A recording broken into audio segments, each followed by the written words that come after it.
Ganda man yan ang Cleo. Kahit na yan mapuno na ng balahibo si Auntie, basta lap-lap yan si Cleo. Oh my God.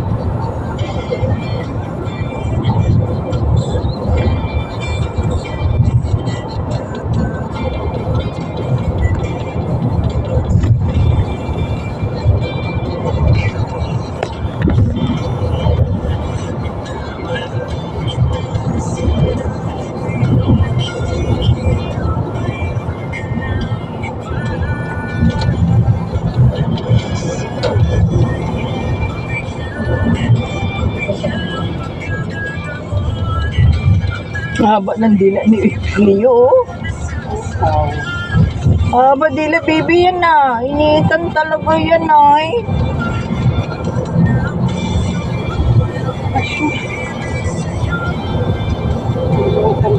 Ano?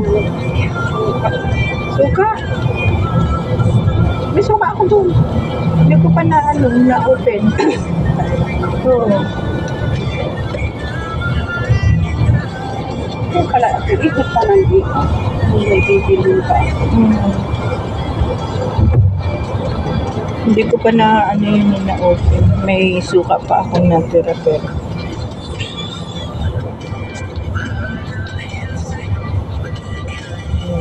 Ano ko muna sa'yo.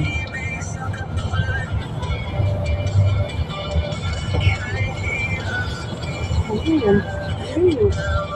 Tapos yung kakak-kakak. Kaya nga, nainitan yan eh. Initan. Clea. O pag tinawag siya oh. Clea. Initan ni Kobe. Daba dila pala ni Baby Cleo yan na.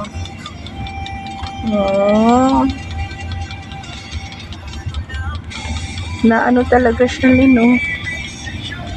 Initan. Ito naman si Patra. Si Patra. Patra.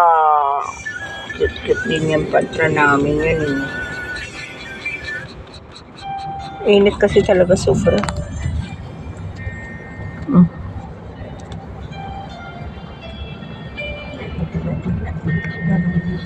Awal ka. Hindi mo mga dahon. Maganda sa pay-pay. Sa init. Ay, sobrang init. 37 degrees pa nun. Paano kaya kung mag-50? No? Sabi na nag-52, mga ganun. Grabe na yun ah. Sa Rabo nga eh, 42, ganun. 34 lang. 42, grabe na nga ang init yun ha. Mas mainit kisa dito. Ha? Sa London, mas mainit din. Oo. 42 ata sila. Oo. Init yun, no? Wala pa naman silang mga aircon. Wala aircon sa London? Kasi mas mahaba ang winter nila eh. Winter nila? Sana 2 months lang ang winter. Ang summer nila. Kaya hindi na sila nag-ano ng aircon. So, at saka mga bahay nila puro sa bintana.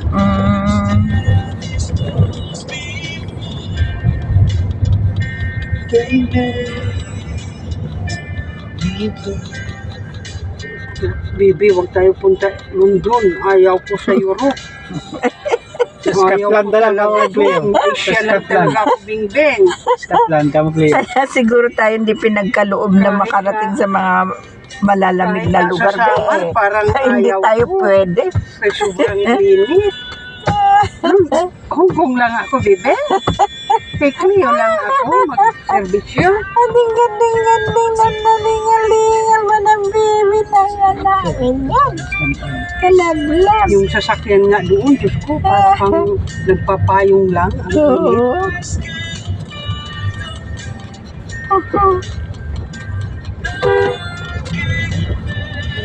Abutan ka pa ng na naman, kabagal mo.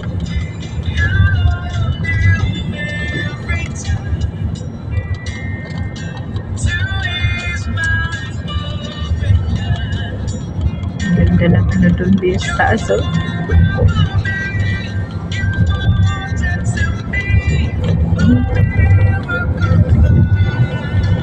nabinta nga na van, 400,000. Ayun na lang yan. Ayaw ko yan. Ano mo yun ah. Uubos ka lang sa kakapagawa ano. Sabi ko hindi ko pinangarap yan. Muli ka na lang ng bago. Hindi man ako marunong mag-drive. Hindi mo pa kung paano kumandar yan. Yun nga din ang problema daw nila. Tuwing gagamit sila, kukuha sila ng driver. Tapos yung dati nilang driver, loaded na, may ano na. Ba't kahit sa isa sa kanila, hindi walang marunong maneho? Oo, Ba't sila bumili-bili na? ba't kayo bumili? Ay, pwede mag-training sila ng kahit isa lang. Sabi ko pa, anuhan mo yung ako mo na binatilyo. Oo nga. Masisira lang yan. Natampay-tampay, wala pa naman silang car park. Nasa gilid-gilid lang ng daan. Yun yan. Gamitin nyo kung mamamasyal kayo sa ano, para lang daw kumandar ba? Anong klaseng ban din? Anong klaseng ban? Ano ba nila yan? Hindi ba yun? Mga kumon?